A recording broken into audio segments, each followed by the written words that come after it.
ಹಾಗಾದ್ರೆ personality development ಅಂತ ಅದಕ್ಕೂ ಇದಕ್ಕೆ ಏನು ಸಂಬಂಧ ಕನೆಕ್ಟ್ ಮಾಡ್ತಾ ಇದ್ವಿ. ಪರ್ಸನಾಲಿಟಿ ಡೆವಲಪ್ಮೆಂಟ್ ಅಂದ್ರೆ ಏನು ನಿಮ್ಮ ಪ್ರಕಾರ ಏನು? ಓವರಾಲ್ ಡೆವಲಪ್ಮೆಂಟ್ ನಿಮಗೆ ಏನು ಅನಿಸ್ತಿದೆ? ಆಲ್ರೌಂಡ್ ಡೆವಲಪ್ಮೆಂಟ್ ಅಂತ ಅಲ್ವಾ? ಈಗ ಇದ್ರ ಬಗ್ಗೆ ನಾನು ಮಾತಾಡ್ತೀನಿ. ಈ ಭೂಮಿ ಅನ್ನೋದು ಕೋಟ್ಯಾಂತರ ವರ್ಷಗಳಿಂದ ಸೃಷ್ಟಿಯಾಗಿದೆ. ಭೂಮಿ ಅನ್ನೋದು ಕೋಟ್ಯಾಂತರ ವರ್ಷಗಳಿಂದ ಸೃಷ್ಟಿಯಾಗಿದೆ. ಎರಡನೇದಾಗಿ ಈ ಭೂಮಿಯಲ್ಲಿ ಅನೇಕ ಜೀವಿಗಳು, ಪಕ್ಷಿಗಳು, ಪ್ರಾಣಿಗಳು ಎಲ್ಲದೂ ಇದೆ. ಸಕಲ ಜಲಚರಗಳು, ಪ್ರಾಣಿಗಳು, ಪಕ್ಷಿಗಳು ಎಲ್ಲದೂ ಕೂಡ ಆಗಿದೆ. ಆದರೆ ಒಂದು ಹಾನಿಯನ್ನ ಮಾನವ ಹ್ಯಾಂಡಲ್ ಮಾಡ್ತಾನೆ ಅಲ್ವಾ? ಕಂಟ್ರೋಲ್ ಮಾಡ್ತಾನೆ. ಸರ್ಕಸ್ ಅಲ್ಲಿ ಹುಲಿಯನ್ನ ಕಂಟ್ರೋಲ್ ಮಾಡ್ತಾನೆ, ಸಿಂಹವನ್ನ ಕಂಟ್ರೋಲ್ ಮಾಡ್ತಾನೆ. ಅಲ್ಲಿ ನೋಡುವಂತ ಪ್ರೇಕ್ಷಕರಿಗೆ ಅವರಲ್ಲಿ ಸರ್ಕಸ್ ಅನ್ನು ಮಾಡಿಸ್ತಾನೆ. ಏನದು ಅಲ್ವಾ? ಹಾಗೆ ಇಮೇಜಿನ್ ಮಾಡಿ.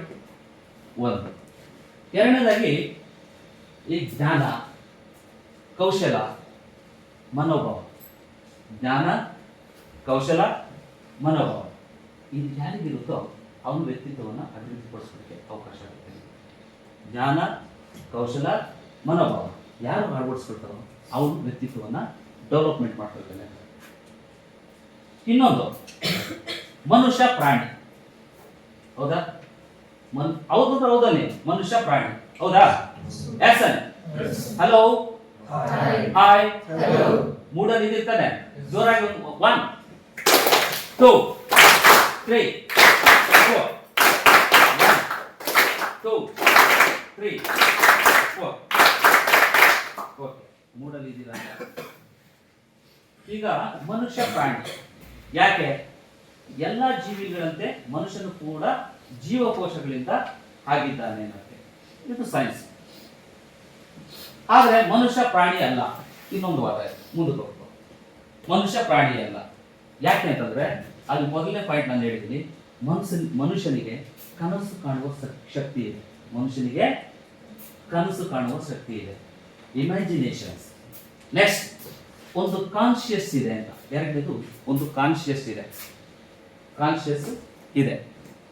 ಮೂರನೇದು ತಪ್ಪಾಗ್ತಿದೆ, ಅದನ್ನ ಮತ್ತೆ ನೆಕ್ಸ್ಟ್ ಈ ತಪ್ಪುಗಳು ಆಗದಿದ್ದಂಗೆ ಎಚ್ಚರಿಕೆ ವಹಿಸ್ಕೊಳ್ಳೋಕ್ಕೋಸ್ಕರ ಡಾಕ್ಯುಮೆಂಟ್ರಿ ಮಾಡ್ತೀನಿ. ನಾನು ಪರ್ಫೆಕ್ಟ್ ಇದ್ರೆ ಮಾತ್ರ ಇಲ್ಲಿ ಮಾತಾಡೋಕ್ಕಾಗಲ್ಲ. ಪರ್ಫೆಕ್ಟ್ ಇಲ್ಲ ಅಂದ್ರೆ ನಿಮ್ಮನ್ನ ಕಂಟ್ರೋಲ್ ಮಾಡೋಕ್ಕಾಗಲ್ಲ, ಮಾತಾಡೋಕ್ಕಾಗಲ್ಲ. ಈಗ ನಾನು ಹೇಳಿದೆ ಮನುಷ್ಯ ಪ್ರಾಣಿ ಅಲ್ಲ. ಯಾಕೆ ಅಂತಂದ್ರೆ ಕಾಣ್ತಿದ್ಯಾ? ನಾನು ಕಾಣ್ತಿದ್ದೀನಾ? ಸರಿಯಾಗಿ ನೋಡು. ಆಮೇಲೆ ಮನುಷ್ಯ ಯಾಕೆ ಪ್ರಾಣಿ ಅಲ್ಲ ಅಂತಂದ್ರೆ ಅವನಿಗೆ ಕನಸು ಕಾಣುವ ಶಕ್ತಿ ಇದೆ. ಎರಡನೇದು ಅವನಿಗೆ ಕಾನ್ಶಿಯಸ್ ಇದೆ. ಕಾನ್ಶಿಯಸ್ ಇದೆ, ಅರ್ಥ ಆಗ್ತಿದೆಯಾ? ಅವನಿಗೊಂದು ಆಲೋಚನೆ ಮಾಡುವಂತಹ ಒಂದು ಶಕ್ತಿ ಇದೆ. ಏನು ಮಾಡಬೇಕು ಅಂತ ಅವನಿಗೆ ಗೊತ್ತಿದೆಯೋ ಅದೇ ರೀತಿ ಏನು ಮಾಡಬಾರ್ದು ಅನ್ನೋದು ಕೂಡ ಅವನಿಗೆ ಗೊತ್ತಿದೆ. ಅರ್ಥ ಆಗ್ತಿದೆಯಾ? ಏನು ಮಾಡಬೇಕು ಅಂತ ಗೊತ್ತಿದೆಯೋ, ಏನು ಮಾಡಬಾರ್ದು ಅನ್ನೋದು ಕೂಡ ಗೊತ್ತಿದೆ. ನೆಕ್ಸ್ಟ್ ಮುಂದಕ್ಕೆ.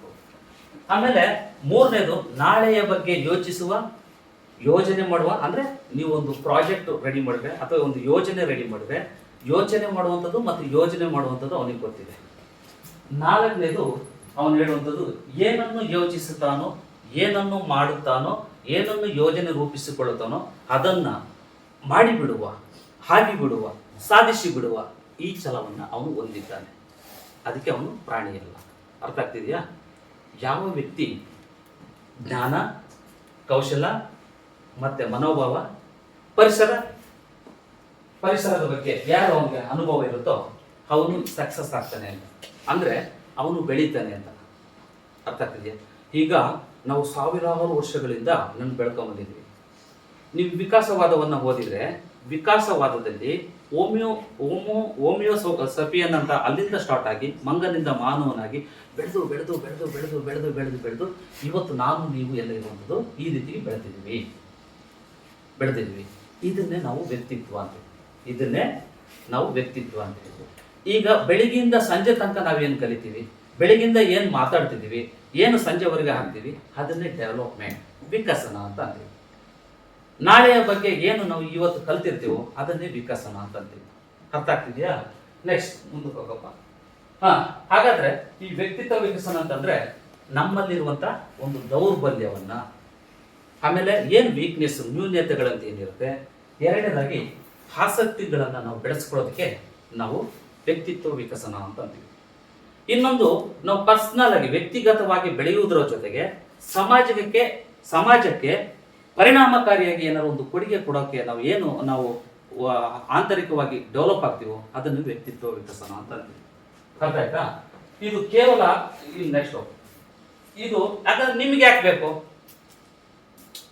ಸರಿ, ವ್ಯಕ್ತಿತ್ವ ವಿಕಸನಕ್ಕೂ ನಿಮಗೆ ಏನು ಸಂಬಂಧ? ನಿಮಗೆ ಯಾಕೆ ಬೇಕು? ಈಗ ನಾಳೆ ನೀವು ಈಗ 3 ವರ್ಷ ಡಿಗ್ರಿ ಕಲ್ತಿದ್ರಿ. ಈಗ ರಾವೆ ಅಂದ್ರೆ ಗ್ರಾಮೀಣ ಕೃಷಿ ವಿಭಾಗಕ್ಕೆ ಹೋಗ್ತೀರಿ. ಅಲ್ಲಿ ರೈತರು ಸಿಗ್ತಾರೆ.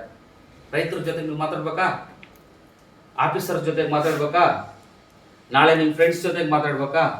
ನಿಮ್ಮ ಕಮ್ಯುನಿಕೇಶನೇ ಗೊತ್ತಿಲ್ಲ ಅಂತಂದ್ರೆ ಹೇಗೆ ಮಾತಾಡೋವಂಥದ್ದು? ಅರ್ಥ ಆಗ್ತಿದೆಯಾ?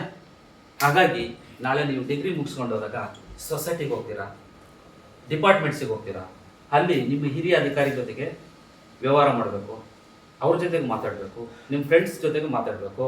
ಆಮೇಲೆ ಎರಡನೇದಾಗಿ ನೀವು ನಿಮ್ಮ ಇನ್ನೊಬ್ಬರ ಜೊತೆಗೂ ಕೂಡ ನೀವು ಕಮ್ಯುನಿಕೇಟ್ ಮಾಡಬೇಕು. ಓಕೆನಾ?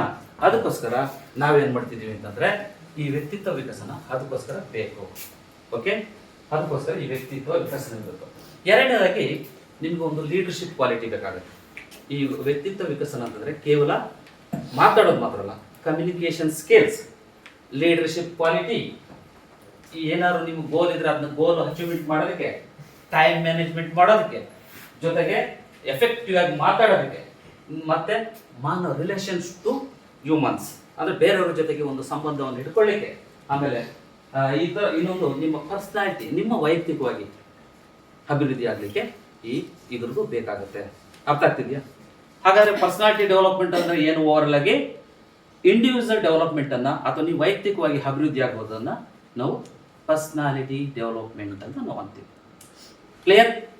ಈಗ ಗೊತ್ತಾಯ್ತಾ ಪರ್ಸನಾಲಿಟಿ ಡೆವಲಪ್ಮೆಂಟ್ ಅಂದ್ರೆ ಏನಾದ್ರು ಈಗೇನಾದ್ರು ಡೌಟ್ ಇದೆಯಾ ಇದರಲ್ಲಿ? ಕ್ಲಿಯರ್ ಆಯ್ತು?